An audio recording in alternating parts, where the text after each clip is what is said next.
Hey there, welcome back to the 31 Horrors of Halloween, the back half from your friends Supraliminal Films. I'm Dan, and I'm here with Max, and we're going to continue talking about the other films or TV shows that Max watched in the month of October. I watched one for every day. You watched a thing for each day of the month of October, and we're going to talk about it. So, this next one here is one I've not seen, but also sounds more like a band than a movie. Wow, you never seen this movie? No. Wow, I'm Did you just surprised. watch a concert performance, or is this a legit movie? This is a Mario Bava movie, which is why I'm surprised you've never seen it. Oh, I haven't actually seen a ton of Bava, but Black Sabbath, I guess now needs to be on my list. It is an anthology horror movie from the early 60s, if I'm not mistaken. Hmm. If I'm wrong about that, put a message in the comments below and tell me what it's supposed to be. And it is just a basic kind of gothic-esque anthology piece that's narrated, or I guess the tie together is just some interesting little clips of Boris Karloff talking at you, which is a lot of fun. Do love Boris Karloff. And the thing I wanted to talk about that struck me with this movie is what strikes me about a lot of Bava's work is using non-motivated lighting to enhance the tone of the piece. And by non-motivated, I mean there's just light and it's weird colors and it's weird brightness, and it doesn't do anything other than make the frame and the image more photogenic. And also he uses it in a very interesting way to enhance the mood of the piece, and he does that very masterfully. And I don't know as though I've seen anybody even come close to replicating how he lit a lot of his films. Hmm. So that one's definitely really good. It's a lot of fun. Not demanding watch or anything, but it's a good time. Definitely worth checking out. Cool. I will absolutely have to check it out. Moving on to the next on our list, the classic or one of the all-time classics of at least horror for our generation and the generations preceding. Yeah, this is a Nightmare on Elm Street, which I got to see in the theater for the first time, which That's was a probably lot such of a cool fun. experience. It was a lot of fun. The movie just plays it's so big, and like the concept is so strong and striking that it just plays really well, even for an audience that's been exposed to it since, you know what I mean, they were children. Hopefully unmolested by Freddy Krueger children. Yes. But yeah, the thing that keeps me always going back to this is just how strong the concept of a killer who comes and kills you in your dreams really is. It is very intriguing, it's very scary, and the fact that so many studios passed on this because the concept was too big and overblown is very, very fascinating to me. it's weird that it's weird that that would happen in the horror world that we live in now. Like Yeah. to think about where we are now and where we were then is really weird. I totally agree, but the concept, like, it's not like there's a ton of phenomenal acting going into this movie. Like, there's not going to be any acting awards given out for this piece. Um, it was Craven's like I believe, third or fourth directorial effort after Hills Have Eyes and Last House on the Left. So it's not like, I mean, the direction is solid, but it's not doing anything groundbreaking, and it's a low budget piece, so it's not like the effects or anything are completely insane. They're all just really well done, but very cut and dry, get what you need out of it. But it's just that core concept that keeps people scared to this day. And obviously, England's performance is the standout here. But But that even then, concept, if he hadn't had that performance, that concept, exactly like you said, is very important. If we didn't yes, know indeed. what Freddy Krueger was or was supposed to be, and if it wasn't outlaid so well, he could be as terrifying as he wanted to, and I still don't think it would have the same impact. Yep. And moving right along to, I'm so glad you recommended this movie to me years and years on now. Frankenhooker. Yep. Yep. Yep. This is my favorite, probably my favorite Frank Henenlotter movie. He did like Basket Case and Brain Damage and these really like grimy, disgusting like peeks into the East Coast especially like the urban East Coast, like northern New Jersey and New York City kind of stuff. He was around at the same time as like Joe Zito and the director. I forget the director's name of Maniac, not Maniac Cop. That was Joe Zito, I believe. Um, man, I'm bad. But anyway, Lustig? thank you, William Lustig. And they just did a really cool job of making these kind of schlocky, low budget, but really awesome horror movies about the East Coast. Mhm. And Frankenhooker is this amazingly ridiculous concept about a guy who Frankensteins his girlfriend who tragically dies in a remote controlled lawnmower accident back to life by stealing body parts from hookers. Hence the title. And the thing that Henenlotter does across the board is that he uses the authentic kind of nature of New York, especially the like the seedy underbelly of New York, like that whole 6th Street movie theater kind of feel, to put a really disgustingly authentic kind of spin on the movies. Like, it just feels real. It feels palpable. It feels like you're watching it and you kinda, like you're in a gross movie theater and you touch something weird on the seat that you're in. Like, Yeah. that's what his movies all feel like visually. And this one, he actually uses real hookers. He used real, like, nude models at the time to try to I think he really I don't know if it was intentional or not on his part, but it really conveys how unimportant the whole thing, right? Like, I'm gonna go kill a bunch of hookers so that I can bring my girlfriend back. And it just really does a nice job of showing you how little these kind of streetwalkers mean to people and just where their places and like so it actually conveys a pretty strong message despite the fact it is ridiculous and he kills these hookers with super crack. Also, Explodes. to your point, Patty Mullen, who played the Frankenhooker, was a Penthouse pet. There you go. He was Pet of the Year in 1988. Hey, all right. Good year for that, I guess. She makes great faces in this movie as the Frankenhooker. Yes. Uh, uh, Up next, we have a movie that is I have a blasphemous opinion about. It is Halloween 3, and I personally like it better than Halloween and Halloween 2. Wow. I am with you up until you said more than Halloween. It's 'Cause definitely better than Halloween 2. I'm a 1, 3, and the rest really don't matter kind of guy. Like 1, 2, 1, 3, special mention to 2 because it's the end of 1, and then the rest literally are not worth your time. So maybe that's blasphemous amongst the horror community, but really those late sequels are atrocious, in my opinion. But Halloween 3 we get to talk about because it's great. And I want to talk for a second about the director, Tommy Lee Wallace, who is so good and underrated. And he's like this poor dude who would pick up horror sequels or just genre movie sequels. But he worked with like he and John Carpenter came up together and went to school together and kind of bounced. That's how he got the job for Halloween 3. Hmm. And they're just both like he's a really strong director and he has a really strong eye, but he just always gets put on these like ridiculous movies, Fright Night 2, Halloween 3. Like he just gets slammed into all these like really bizarre like late entries into horror movies. But Halloween 3 is a tragic story because now it's kind of gained a resurgence again amongst horror fans, but it's a really good, interesting story that's just became the victim of people's expectation that all Halloween movies were Michael Myers movies. Mhm. Originally, they were supposed to be an anthology, and every Halloween one came out, and it was a different story. It's just that Michael Myers' story was 2 movies long. Yeah, it's really that was a poor piece of execution, and this movie really suffered for it for a very long time, which is a shame.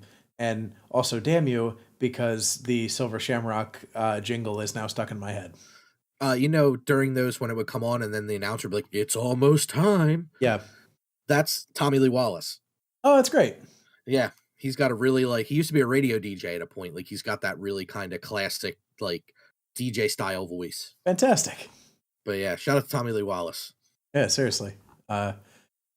Major props for making a movie I really enjoy. Rolling right on along, the next entry, another gross favorite of mine, Stranger Things. Yeah, it's pretty much everybody's favorite, I think, at this point. People dig it.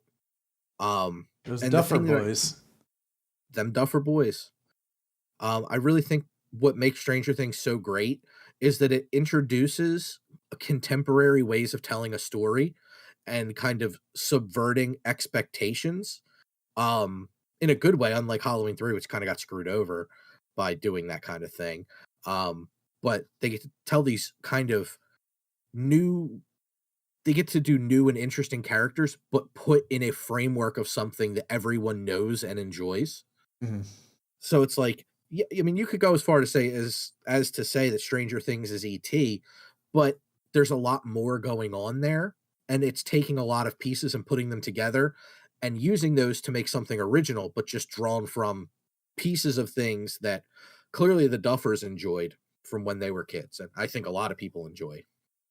Yeah, yeah, definitely loved by many, not just them, and they're serving what I guess could be considered an underserved audience. Yeah, I think the honest trailers said it best. Enjoy a TV show made by Quentin Tarantino if Quentin Tarantino referenced movies you've actually seen. I enjoy that. Except I've seen a bunch of the movies that Quentin Tarantino references, so I don't know how to feel about that statement. Right, but I mean, the average person won't know the movies you know what I mean, gonna I have know, seen. I know. Uh, rolling from a high television point for Max to a low television point for Max, No End House is up next. Yeah, this is the 2nd season of the Channel Zero, anthology horror television series on the Sci-Fi Channel. If you go TV back made from to creepypasta. Yeah, if you go back to, our podcast, Did You See podcast, and check out was it episode 1 that I griped about this? It's either one or two. It was one of the first two episodes. And, you can kinda hear me rail on it a little bit, but I'll keep it brief for you guys what I thought. I I liked and kind of championed the 1st season because it did a really nice job of taking time to build tension and to let us use that tension to make us care about the characters and using the real drama of that character to help us really kind of feel for that character and get scared for that character. This season focused so much more on being like a bad teen melodrama than actual horror. It just didn't frighten me.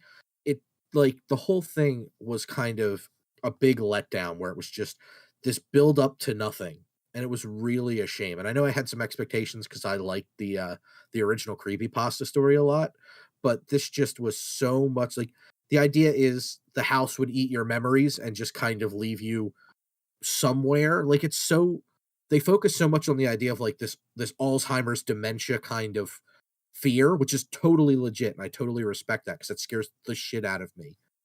But they focus so much on that they didn't take time to kind of address they didn't keep it simple enough. They just tried to make it interesting and different and weird. Instead of like each room tearing part of your brain down or your psyche apart, we just jammed this all in one room and your memories ate your other memories. It just felt like they wanted this really core concept and kind of didn't care how they got there, if that makes sense. It makes sense. Doesn't make it any less sad, but it does make sense. So definitely leave a comment if you like No End House or if I missed something about No End House that worked for you. Because apparently it was really well received this season, and I'm glad because we'll get another season. And so that makes me really happy because it's really cool and doing something interesting. But on the whole, this was a big letdown for me this season. That's a shame.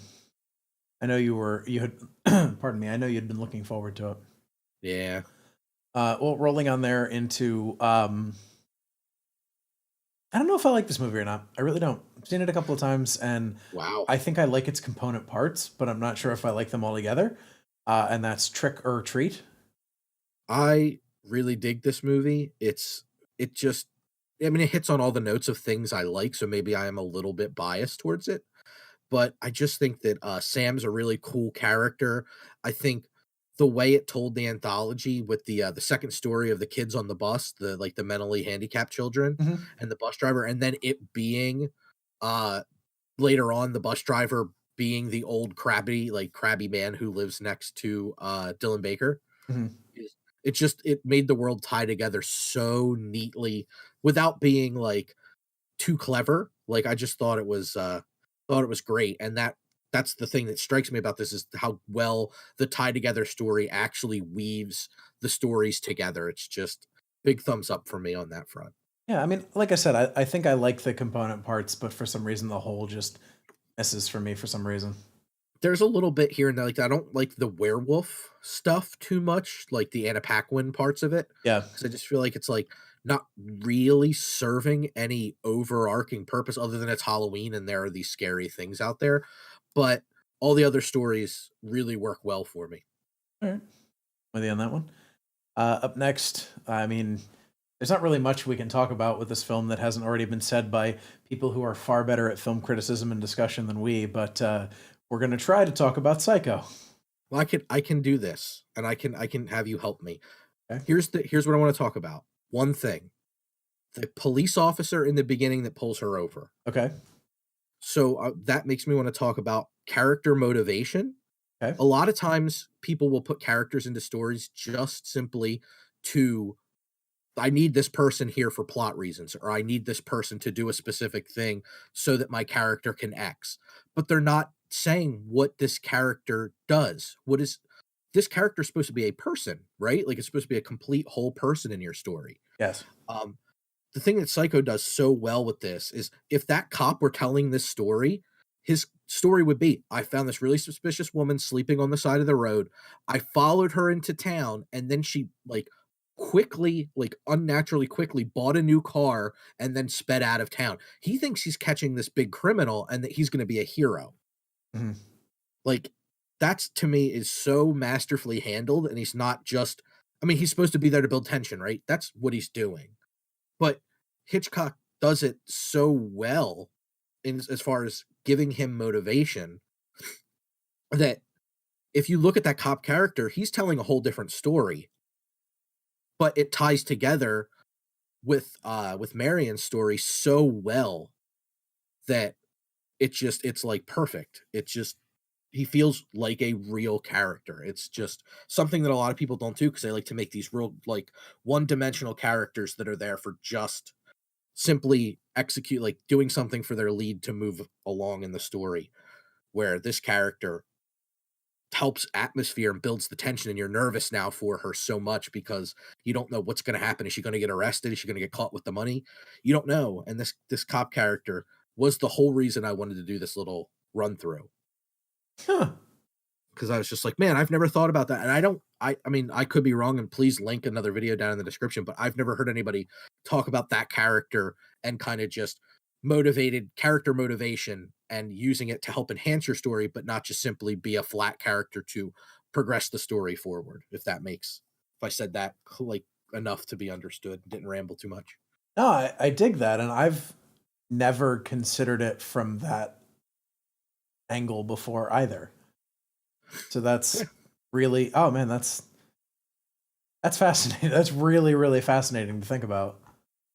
yeah, I pretty had cool. I think it's neat. Yeah, I'd never given that the sort of time of day to think about. All right, well, I now have a new, different, yet again, different appreciation for that film. Uh, Woohoo. yeah, yeah. We're in quite in the bit of sequel land. Well, not quite in the bit, but we've mentioned a lot of sequels that you've seen this month, and here's another one: Phantasm 2. Yeah, Phantasm 2 is kind of a special movie to me because so we had Phantasm and Phantasm 2 taped off of other tapes, and they were on the same tape, and Phantasm 2, some jackass, I assume my jackass father, taped over the end of Phantasm 1. Huh. So the only way I knew what happened at the end of Phantasm 1 was from the cold open in Phantasm 2. Huh. And because Phantasm 1 was cut off, I always watched Phantasm 2 more. So Phantasm 2 holds a very special place in my heart in that series. Okay.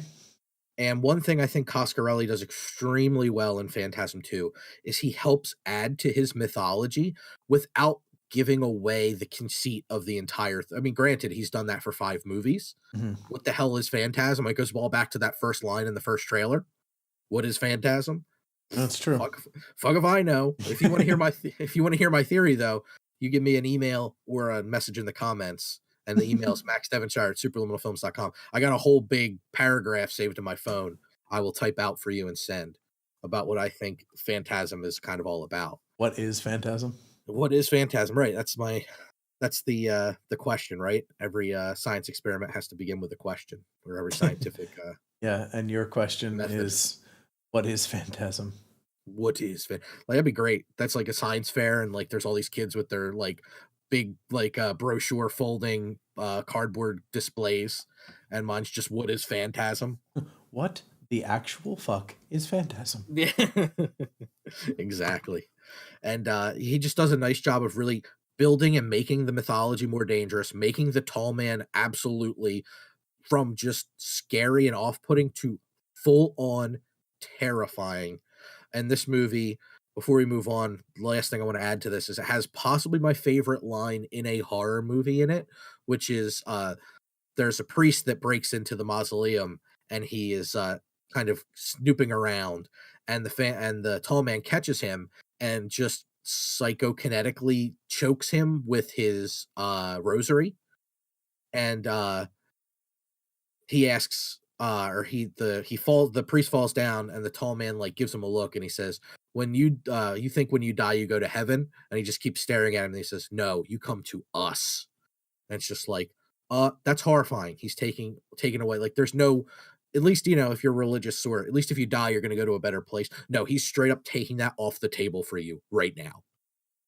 And it's just like, God damn it, that is so scary. Especially as a child trying to like figure, like, kind of like poke my way through religion and what does it mean to me. Mhm.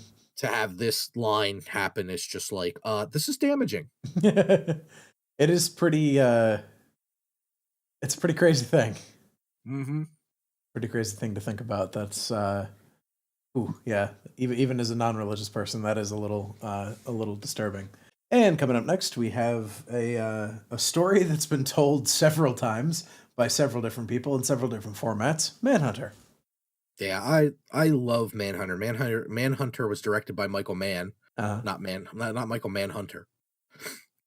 But it is the story of Will Graham, who is a behavioral analyst, and he is trying to investigate this series of murders that are happening to families. And the movie is the first appearance of Hannibal Lecter, as portrayed by Brian Cox before Anthony Hopkins' Silence of the Lambs. And this movie is so darn good. If you like Michael Mann, if you don't know who he is, I'd recommend starting with probably Heat, which is an awesome movie. I still haven't seen one of his other really big movies called Thief, but I need to nab that. I believe it's a Criterion release at this point. Probably. But I need to check that out still. But Manhunter is excellent, and the thing that makes it so good is Will Graham is portrayed by William Peterson, who you all may know as Gil Grissom from the CSI, early CSI. See, I was gonna say, I think at this point we might be far enough removed from that people might not know him as Gil Grissom because that show ended a couple years ago now, and he hadn't been on it for years at that point. So, All right, well, who you should know is Gil Grissom from CSI, there we go. Because because that's another great fucking character for sure. a wonderful character, truly wonderful character, well written, well performed. And what's so good about Will Graham is we get to kind of see him discover and understand this killer. And what's so good is that he has to come to grips with the fact that he is a monster. So Mann does a really good job of helping you understand the character, not just because Will Graham's saying it, but you're watching him like act it out, or like he doesn't say like, "Oh my god, he did this." Like there's no lines of dialogue like that until like one part where he kind of flips out. But before, it's just him giving looks and like him closing his eyes and walking through kind of the scene, and like it's just really scary, and you realize that this guy is as unhinged as the people he's catching. The only thing, like, there's like this really like kind of gray moral line that he's walking, and like a shove in the wrong direction, and he will be Hannibal Lecter, he will be Dollar Hyde, and he does an exceptional job of painting that portrait, and as does William Peterson. Just fantastic. If you want to see how to do character, this movie is a good lesson in that. And you're exactly correct, but it's not just William Peterson. I mean, literally everybody Oh yeah, yeah. is just like Tom Noonan, Dennis Farina, Brian Cox. They're all wonderful characters.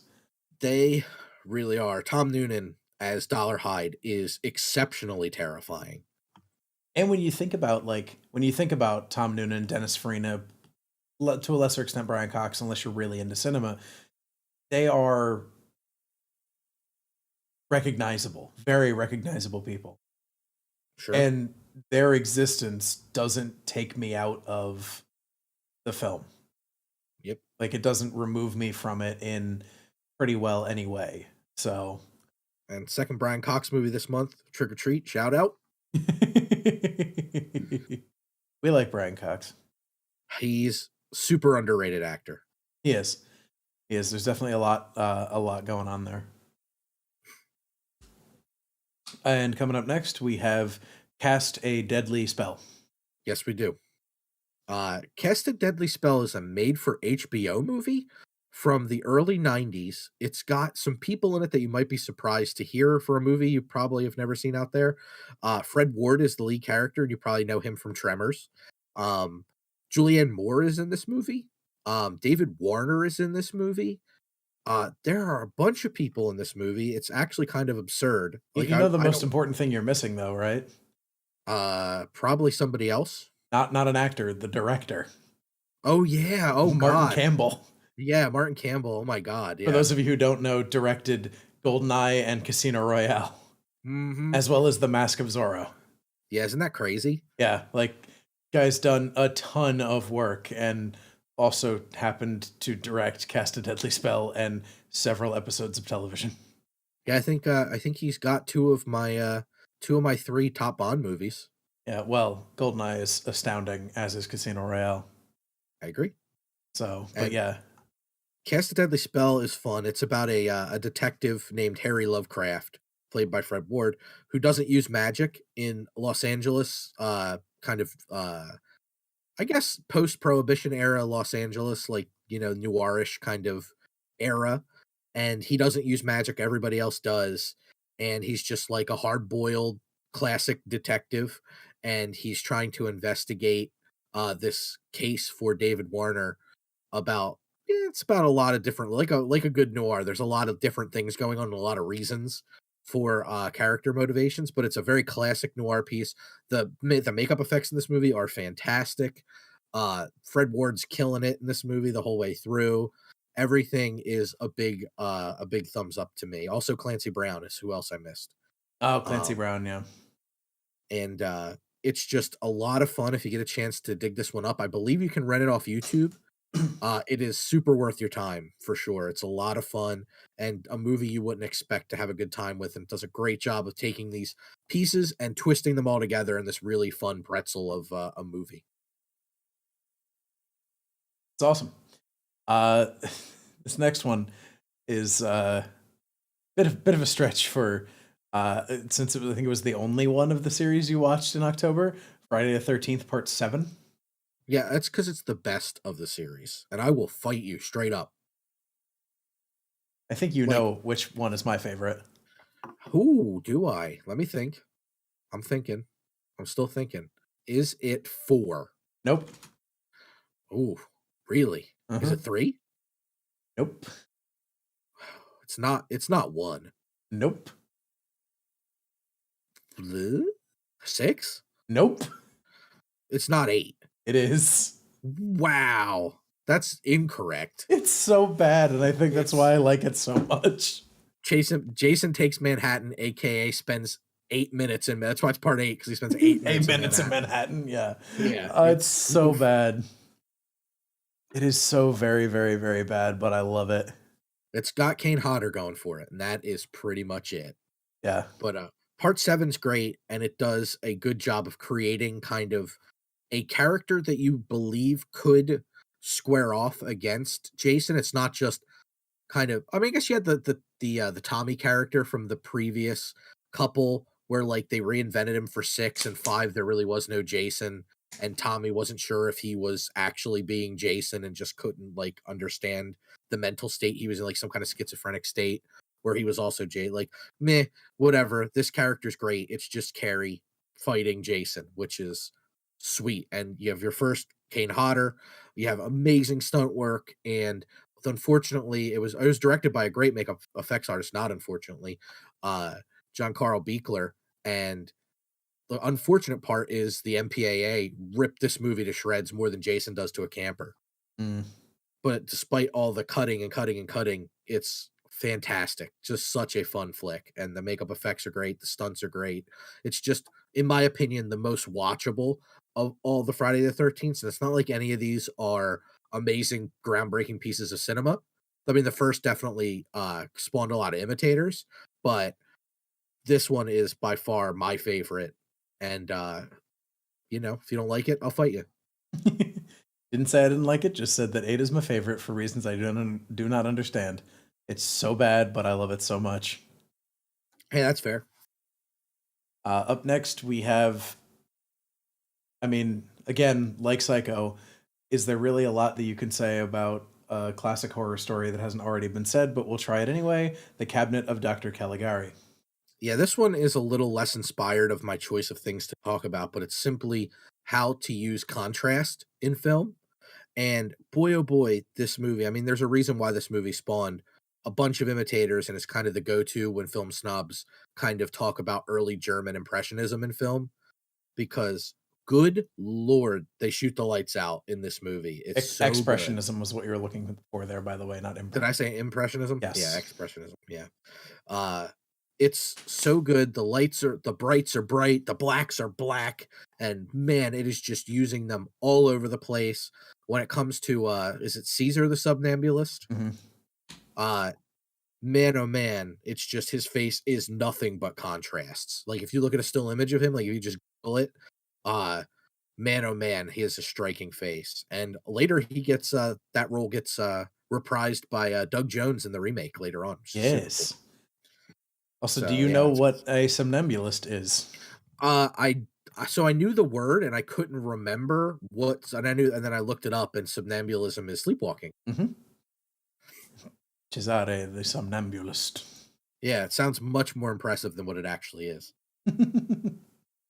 It's just words in other languages also sound different, but Yeah, yeah, I mean, it's beautiful, and especially for 1920 and yeah. how early we were in the telling of horrific tales on cinema, it is a beautiful film. It's often remarked as the first horror movie in film, but that is not true. Student of Prague is the first horror film committed to cinema, but this one is definitely the most horror film. Student of Prague is a scare. It's about a doppelganger, and it's not. It's got cool elements, but it doesn't do horror like this. Defined horror. Yeah, So it wasn't the first horror movie to be made, but this one defined what horror would become, in my opinion. fair enough, fair enough.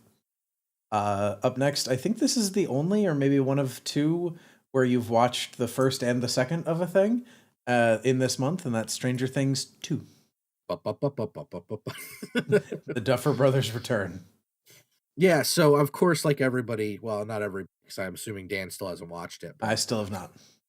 like a lot of nerds, I immediately binge watched this. I broke a vow that I had to never get Netflix, and I got my free month of Netflix in order to watch this almost exclusively. This and Black Mirror and Gerald's Game are the only things I'm really interested in.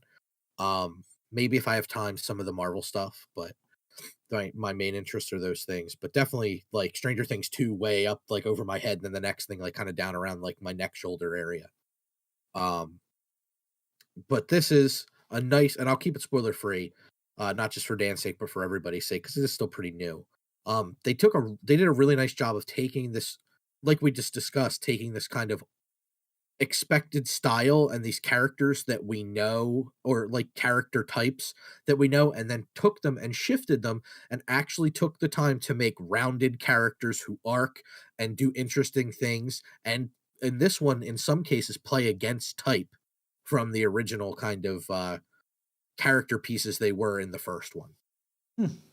So I do like that it took something that was kind of something we all knew and it was familiar, and now took the time to actually make it and morph it into its own full picture. So now it's not just a flat image, but it's like a 3D. Everybody's nice and round.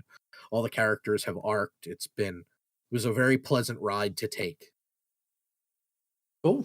I'm very excited to eventually wrap my head around it as well, but I just haven't been in a place where I can sit and binge it yet. And I swore to myself after not doing that with season one that I would do that with season two. So I'd rather wait until I can watch it all in one jump than watch it in pieces again. Sure. So I'll get there. Yes, you will. I'll get there eventually. I'll also get there on rewatching our next film because I've not seen it in a very long time, and it is very good. And that's the Texas Chainsaw Massacre. Yeah, this is if somebody like twisted my arm and forced me to pick my favorite horror movie, I would probably pick this one because of all the movies I've seen at an age where I would say I was no longer afraid of like horror movies or things like that. This one was the scariest. Um and the reason it did it is not because it's overly bloody or like Nightmare on Elm Street, the concept isn't so singularly terrifying, or like Phantasm 2, it wasn't like a nightmare come to life. It was just the way it was filmed made it feel like it was a real movie. Like it felt like it was like a documentary or a snuff film, something that made it just there was this cold kind of just here's a camera and here's this like monster man tearing people apart with a goddamn chainsaw. Like it's frightening and it was just unabashed, and the way it was filmed, just like the scenes where she's running through the woods and Leatherface is swinging that chainsaw, and it's like for all if she was wearing a baggy shirt it would be slicing through the shirt.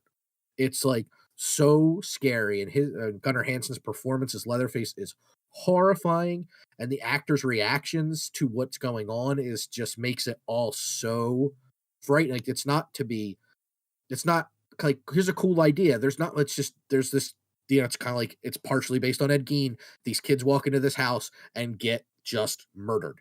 There's not Just much to it. death, death, death, death, death. And just Toby Hooper, rest in peace, Toby Hooper.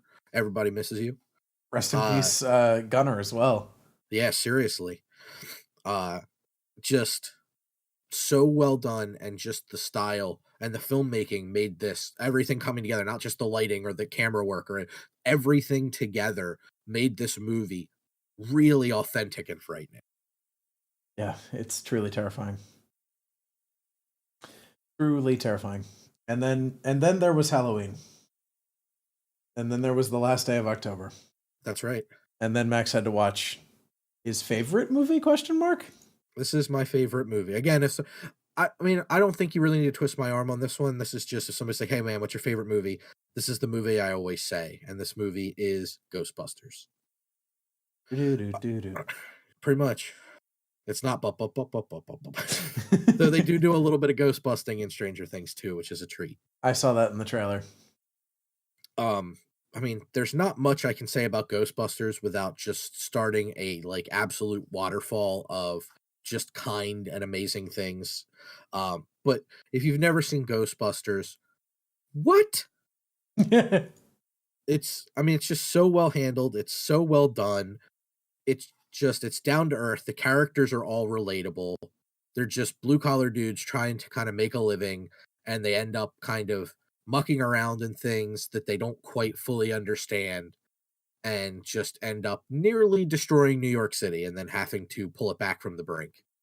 Just the performances are great. The humor in this is great.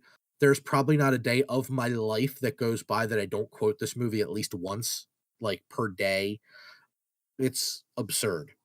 Like, the movie is just, in my opinion, nearly perfect. It's funny. It's got parts that are legitimately will creep you out, like the taxi cab driver. It's got characters that you care about. It's got characters that are really funny and kind of very flat, like Louis Tully. It's just, it has it all, in my opinion. It's a lot of fun. That's the thing that reminds me, or that I always think about when I think about Ghostbusters. It's just fun. Right. It's my favorite movie because I can watch Ghostbusters at any time. I can just if I'm in a pissed off mood, it will make me feel happy. If I'm happy, it will just make me happier. I watched this movie literally when I watched it on Halloween to see how much of it I could quote before the line was said, and I got most of it word perfect, probably about 70% of the movie. Like I've probably seen this movie. I know I've seen this movie more than any other movie, and I've probably seen it hundreds of times. Wow, that's crazy. Yeah. I've watched this movie a lot. A lot of my life. Like there is not an insignificant percentage on a pie chart that is colored the color of slime for how many times I've seen this film. I appreciate that it would be colored the color of slime. I mean, either that or the yellow black caution like uh alternating lines.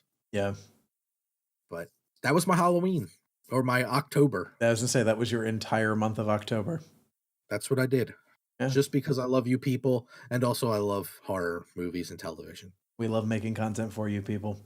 We do. And places you can find that content are anywhere the internet will and places you can find that content are anywhere the internet will show you the word Supraliminal and films butted up next to each other. You can What? find us here on YouTube. Check out all the rest of our stuff here. Like, subscribe, involve yourself with us in any manner. Yes, Also, please. we're in the other social medias, and you can pretty well find us in all those places and check out our stuff. Thank you.